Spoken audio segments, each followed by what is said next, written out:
Hey everybody, and welcome to Let's Look at War Thunder. War Thunder is a free-to-play World War II era dogfighting game. So, again, not the Michael Vick style of dogfighting to make a very cheap joke that inevitably I laugh at every single time. But, air-to-air combat, also including, destroying ground targets, bombing runs, and stuff like that. This was actually recently Steam greenlit, but the way I came to know about it, it's not actually out on Steam yet, but there is a free-to-play link that you can find in the video description. The way that I came to know about it is that Ohmwrecker just will not shut up about this game all the time. Hey, do you want to play this? No, I'm playing War Thunder. Hey, do you want to go have fun and be real people? No, I'm playing War Thunder. So I had to check it out for myself. Then Josh got into it, Alpaca Patrol got into it, and they were telling me it was a lot like Crimson Skies. And those of you who watch, videos I've done of games like Dogfight 1942 or recently it wasn't called War Thunder, it was called something similar, that like Persian Gulf era air-to-air combat game. I was like, man, I really want to do Crimson Skies. Well, I got into War Thunder. It plays a little bit like Crimson Skies. We're going to get started here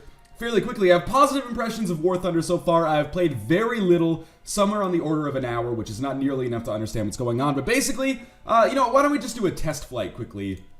And difficulty level arcade. Yeah, that seems smart. And everything else seems good, and we'll just start it up here. I don't really care what map we're on. And we'll just do a test flight so you can get kind of a feel for the controls of the game, or the style of the game, I guess. Because, it's always, the question is, is it sim or arcade? Is it sim or arcade? Well, War Thunder is definitely, at least when you're playing arcade battles, it's an arcade-feeling game. Let's get started here. I'm using the keyboard and mouse to control the plane here. First thing you'll notice, by the way, is probably that the game looks pretty darn good. I would have to agree with your sentiment there. Once we get high up, it looks amazing as well. There's really, really good lighting and reflections off the planes, and each of the planes look interesting. But beyond that, it's got like a really kind of detailed, I don't even know what you would call it, like a groundscape, to possibly coin a new phrase. Someone is talking to me, but I'm not really listening. I'm just Microsoft flighting it right here. So yeah, I think the game looks really amazing. From, again, an arcade versus sim perspective, this is definitely a little bit more on the arcadey side, in the sense that, you're not going to have to put on your track IR, you're not going to have to get out your flight stick for this. Maybe you could if you wanted to. Let's try to... Is this something to destroy? It is a vehicle. Sure, let's just blow it up for fun. Yeah, you can definitely play this with a keyboard and mouse. I've heard, normally I play these with the 360 controller because the dual joystick seems to be the most reasonable way to control an airplane in three-dimensional space. But keyboard and mouse actually controls really fine. We kind of just use our mouse to control like this circle that you can see kind of around my crosshair. And this kind of nudges our plane in a specific direction, and then, the actual crosshair will slowly follow. We can also use some keyboard controls, like we can, cause ourselves to kind of bank to the left or right, as you can see right there with Q and E. And we can pitch up or down with control and shift, I believe, which gives us a little bit of extra control. I'm not sure if there's much beyond that, but that's really all you need to know to get started. We can also, shoot with our left mouse button, which you might have expected. And you can land, and landing is actually a pretty important part of this whole endeavor here. So I'm going to try to take a quick circle around at whatever naval base we're on here. I probably just blew up like the general's car or something. Sorry about that. And maybe we'll try to land on this airstrip, which I have probably not nearly given myself enough space to do. I guess this is it right here. Okay, so we're going to cut our thrust.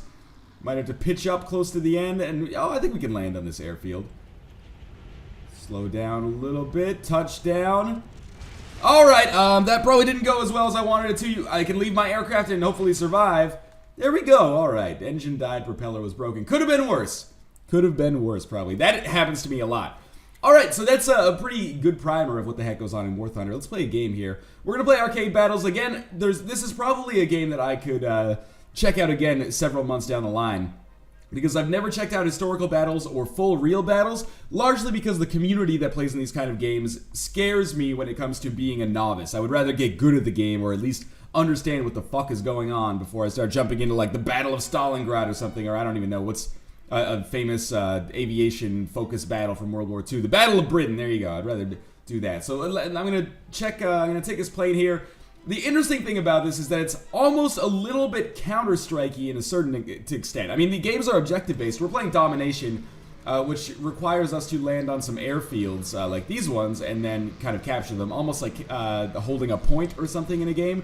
But it's kind of like Counter-Strike in the sense that we don't really have respawns. We have a certain number of planes in our hangar, and every time a plane gets shot down, then we lose that plane for the rest of the match. So sometimes it can be really frustrating, because if you get shot down 3 or 4 times early, then you're like, oh, well, that's the end of the fun then.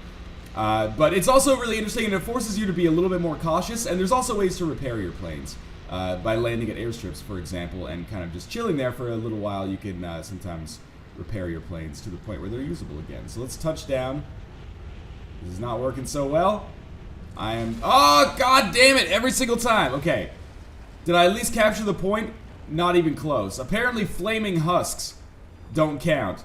Engine stopped because there's no fuel. Hostile team is capturing Zone A. I would say that definitely could have gone better. Maybe I should be a fighter as opposed to trying to land a plane. So as you can see, now I can no longer use that plane, which is a damn shame because it is my best. Now, you know, the elephant in the room is that I did say that this game is free to play. We'll talk about what that means from a monetization and does it make me feel icky standpoint. Short answer, no, it actually doesn't. I think this game does free to play in a very standard, non-offensive way. That's not to say there's not some elements that could be derisively called pay to win. You can use premium currency to buy crew upgrades, which effectively, crew upgrades are kind of like, as Ohmwrecker described it, runes in League of Legends, and that they augment each plane a little bit. For example, you can get a, crew upgrades for reload speed. So normally when you kind of spam your bullets, it might take you another 30 seconds to reload again. Or 20 seconds, I guess, depending on your plane. But if you crank that up, you can lower that by as much as 50%. That makes a discernible difference. I'm not sure if it's that I'm just getting used to free-to-play mechanics, or that I like this game mechanically enough, or that I'm at such low-tier matchmaking that it actually doesn't matter. But for whatever reason, it doesn't, or hasn't, bothered me all that much so far. So let's get into some actual dogfighting here, because this is kind of important. And, at my level, even though we're playing Domination, an objective-based game mode here, most people seem to just mostly play it as if it's team deathmatch. And that's fine, we'll shoot some planes down. I can have some fun doing that as well. There we go. So now you can see it's going to take me 20 seconds to reload there after I've dumped my whole clip there. So I'm going to continue chasing Ginger 3203 there, or 32,203. And again, I can't stress enough that the keyboard and mouse controls here absolutely work totally fine. We got one more second. Oh, he's been shot down. I shouldn't have stayed on him. I should have gone around to one of his teammates. But yeah, the controls are absolutely 100% fine. I wouldn't go so far as to say it's totally intuitive, but it actually is really, really easy. And I almost never end up using, Q and E to kind of F with my rudder. Instead, I'm just using the mouse most of the time, and that's awesome. Now, there is, this is something that some people can get pissed off about sometimes. Just don't shatter my teammate's life here. There is the kind of crosshair. It shows you where to put the crosshair, which a lot of people are not huge fans of. I wonder if I could just... Oh! Okay, I'm just trying to, hem him into a specific situation here. If I can just keep him on me. He's doing some invasive maneuvers, but I've only got 5 seconds. I just don't want to crash into the lake here by accident. 2, 1... This guy can go down. You can repair your planes, by the way. I think there's even a way to repair them as you're flying. I don't exactly know what they are. But I think I just... Oh, I got him! Come on, 1 kill over the course of this video. It's more than I would have expected. There's another hit. By the way, not only can planes be injured, but pilots can be injured as well. Please don't crash into me with your giant flameness here. Yeah, your pilot... Oh, no. Well, okay. Fair trade, I suppose. A young, or an old man for a young girl, to quote Sin City. I'm not sure if I'm the old man or the young girl. Let's go, I'm the old man there. And I killed the young girl? Maybe this analogy doesn't really hold up that well. But yeah, apparently, as Ohm has been telling me, your pilot can actually be injured as well. So it's not just like you want to disable the enemy plane. Sometimes maybe you could score a critical hit through the hull that pierces their abdomen or something, and then the pilot gets super injured. I don't know, that's kind of cool. So this is... Even though it is a little bit more arcadey, again, at least at these levels that I'm playing at right now, there are some sim elements as well, which is kind of neat. And I like this idea of, oh, you only have this number of planes, and otherwise, you're basically out of the match. The thing that makes it frustrating is in a game like Domination, which sometimes might take, half an hour, that's the time limit on it anyway. If you die 8 minutes in, you're going to be either sitting around or quitting. Now, the developers, I think, know this because you can quit the match without any penalty, I think. I think you get all the experience that you've earned so far, but you might not get the stuff that comes at the end of the match from a win or a loss. So, it's kind of neat. It's a good experience. The queue is very, very fast, at least in North America. I can't speak for outside, but, if you look at the average queue times, they're like 30 seconds across the world right now, which is really good.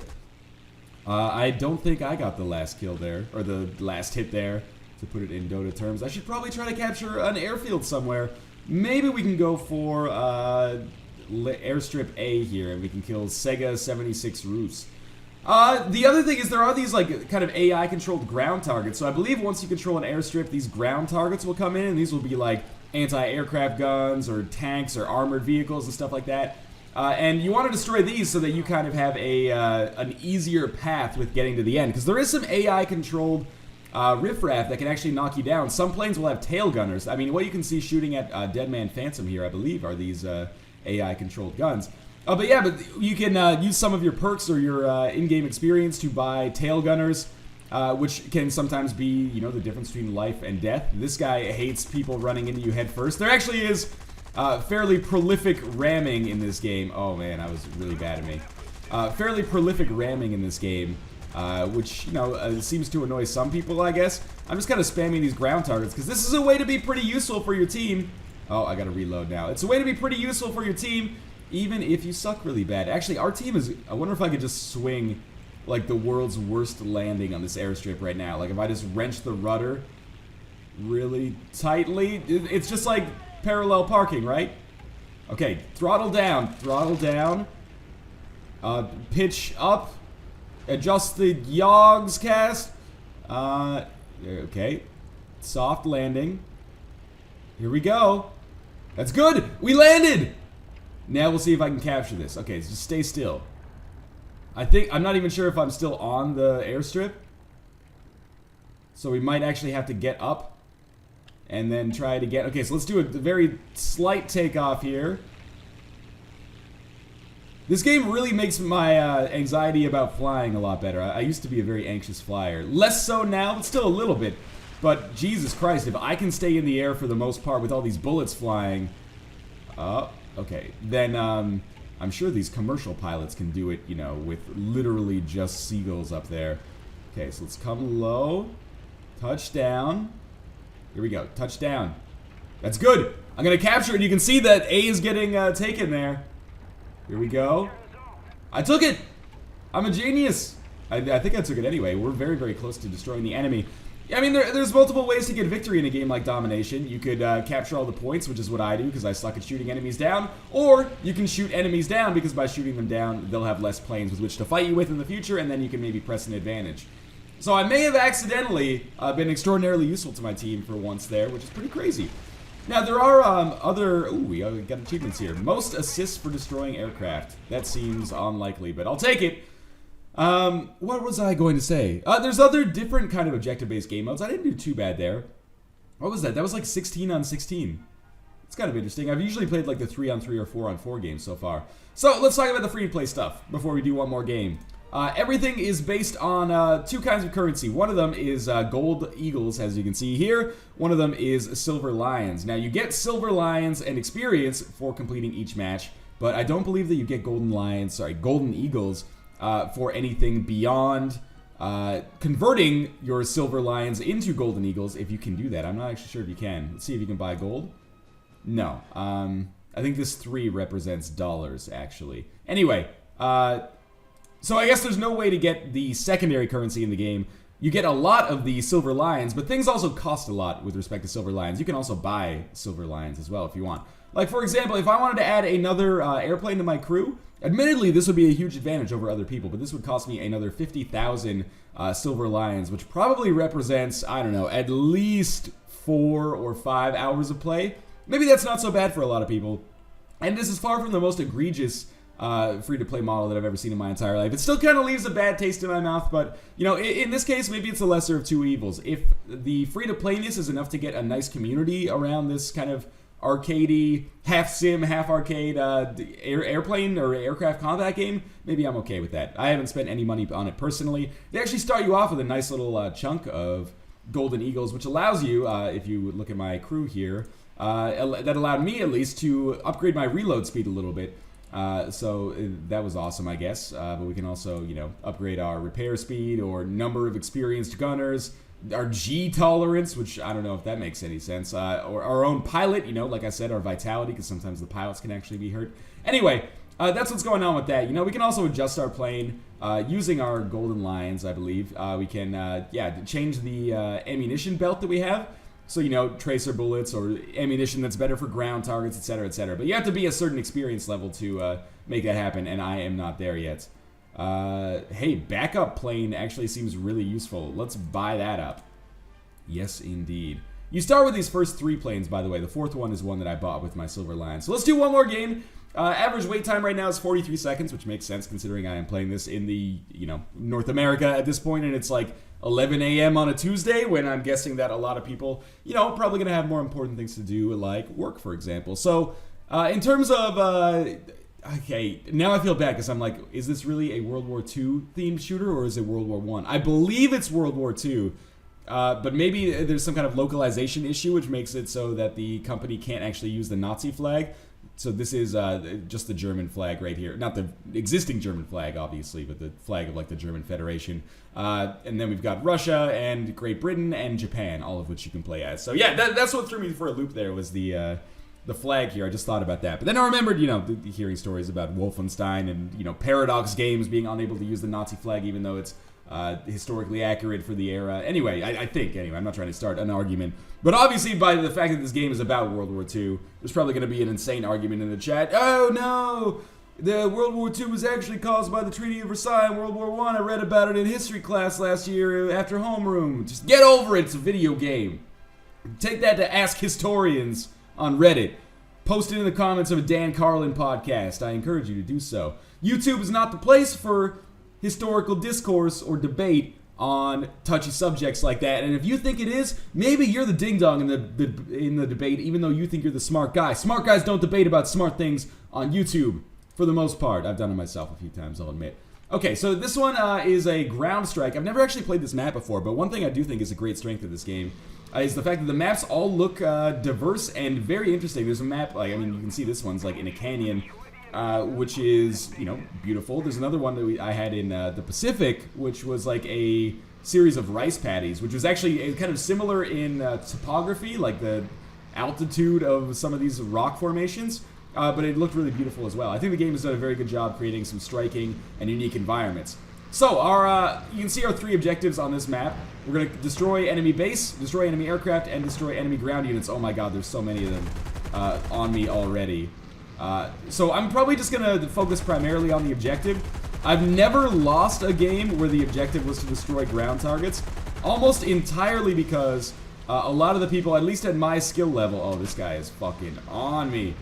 A lot of the people, at least at my skill level, seem to think that it's just pure deathmatch, which is great, because for me, it means as long as I can get a few targets every single time, no harm, no foul. Okay, well, not having a tail on my plane is probably going to be an issue, but luckily, you know, I spent some golden eagles and I was able to buy the backup plane for this. I'm not sure if the backup plane carries any negatives associated with it. That seems like a no-brainer use of currency. But anyway, our objective primarily is to destroy enemy ground units, so I'm going to try to do so.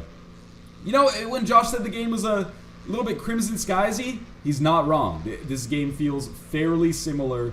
A non-negligible difference between this and Crimson Skies, and that's awesome. I could definitely see myself playing this more and more in the future, especially if we can get a good kind of community surrounding it. I wish it wasn't free to play. I would rather just toss maybe $30 in this game and have everything kind of accessible in the game. I'm going to destroy this ground target first, which my teammate is going to hate me for. Ooh, okay. Well, and then I'm just going to completely abandon him, I guess, when he's got that dude on his butt. Maybe he can get away. Evasive maneuvers, man. Just use flak and flares. You don't have those in this game for, I guess, probably historically accurate reasons. There are also, I mean, there's Call of Duty style, oh, we don't want to destroy those. Oh, we do, but I guess we want to destroy, the guns more, I should say. Alright, I'm getting a little close to the ground here. But what I was going to say is we got Call of Duty style, I don't even know what the correct terminology for them is, to be quite honest with you, but, you know, we get experience after each kill, and, you know, we also might get a certain amount of currency after each kill. Yeah, we get like 1 lion per hit, which is low, but also, you know, makes a difference.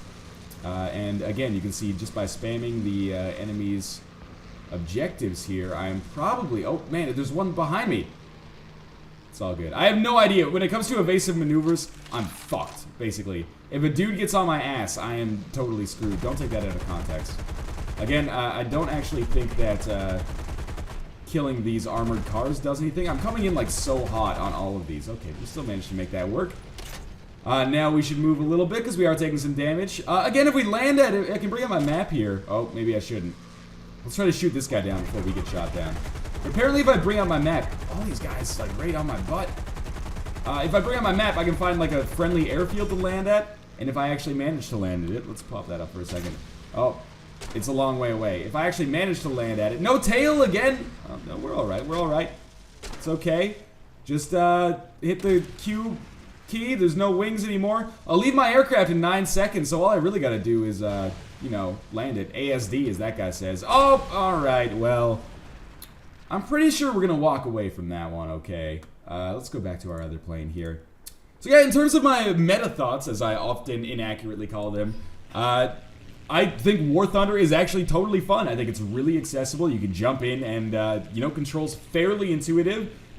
Within like 15 minutes, you'll understand what's going on, basically. You might still be kind of shitty compared to the people that are shooting against you. That's fine, though. It's fun. There's kind of something for everybody in this game. Originally, you know, I always am a little cynical because I'm an asshole sometimes. But when I saw that War Thunder got greenlit, I was like, oh, it got greenlit because it's free, and free games have an advantage on greenlight. It's not fair. Fuck that, man. War Thunder is actually totally competent. It's good. I like it a lot, and could easily see myself playing more of it, and I should probably be ashamed of myself for having that bias, even though, you know, this is my job for, I was going to say lack of a better word, but, you know, that's literally correct. So I am a little bit embarrassed about that. I should have played this game earlier. It's a lot of fun. Let's see if we can shoot down Specs Chris. At the very least, what I want is like one of those Star Fox 64 style moves where I can just hit like the C buttons and then instantly do like a barrel roll 180 and just start coming at the guy head on. Okay, I had to have hit him several times here. When you hit an enemy, like a player-controlled enemy, you get a lot more experience than when you hit a, oh shit, I'm out of bullets. Than when you hit an AI-controlled enemy, which I guess makes sense. But again, it's, you know, 6 of one, half a dozen of the other.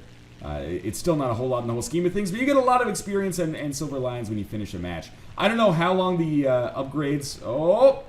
I don't know how long the upgrades and, you know, the progression tree is going to take. This guy's got some evasive maneuvers. I did manage to hit him another time there. He's kind of gotten off of my trail, or he's thrown me off his trail. Oh my god, we like collided there. This is what it's like when planes collide. Okay, I'm gonna go low, so he hopefully, yeah, will not be able to hit me, and then I'll go after this guy for a second because I can. Oh, we got extra experience on this guy. Beats me. Why? Okay, I'm gonna get shot down here. What's up with this dude over here? Is he on? He's in an airplane. He's like trapped on the ground. I was hoping that my I was shot down by the dude I was trying to shoot down. Some people are very good at this game, I'll admit. But we're winning this game. Very little of that is to do with me at this point. But we have decided advantage over the enemy right now. And again, I should probably just focus on objectives as opposed to just shooting people down. But whatever. The one game that, you know, beyond Crimson Skies, and we're going to talk about how this actually feels on a mechanical, like, flying level. It feels like MS Flight, and honestly, that's kind of a good thing. This is not, or for me at least, I shouldn't put words in everybody's mouth, but this is not a Microsoft Flight Simulator 10 style game, or like an X-Plane. I don't even know if you could play it like that if you wanted to, like if there's enough functionality in there to really get super simmy. But what I will say is that it controls like MS Flight, which I thought was a totally A-OK controlling arcade flying game, even though the free-to-play trappings in that game were heinous. I really like the way that game controlled. Let's see if we can get some revenge on this guy. And I was disappointed that they took kind of like the marketing direction that they did, because on a moment-to-moment, you know, flying level, I thought that game was a lot of fun. It does the same thing but better. Oh man, I don't even think I could put this plane into a 0G roll like it wants me to. I did shoot down a plane though. Did you see that, Mom? Okay, we're gonna... Oh, well, that didn't work out. It's the same dude, man! He is a pro fucking War Thunder player. You think that's his clan tag? Specs? We're in the Specs clan because we all wear glasses. I don't know. Doesn't sound that badass when you put it that way, does it? I'm going to try to seek out these remaining ground targets over here. Maybe take some, you know, runs at the enemy base. There are bombers, by the way. This is why I'm saying, like, at some point I should probably go back and take another look at War Thunder.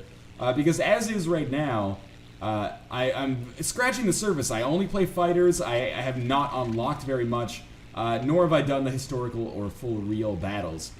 So, like I said, very much scratching the surface. I would love to play a little bit more and get a feel for, you know, bombing runs. I just don't want to let my team 100% down. We're actually going to lose this one. We're almost out of our points there up at the top left, or sorry, the top middle. I think it works kind of like a Company of Heroes 2, if that makes sense. Like, the more advantage you have, that slowly erodes the enemy's advantage, but it might literally just be, you know, after a while, you know, every enemy is worth a certain number of points, and, you know, whoever gets to X points first wins. I don't know.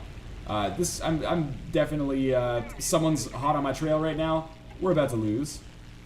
Unless we can pull out something amazing. Maybe if I get, like, a sniper rifle out from the middle of my plane and manage to hit the, anti-aircraft gun that's probably 2 kilometers away here.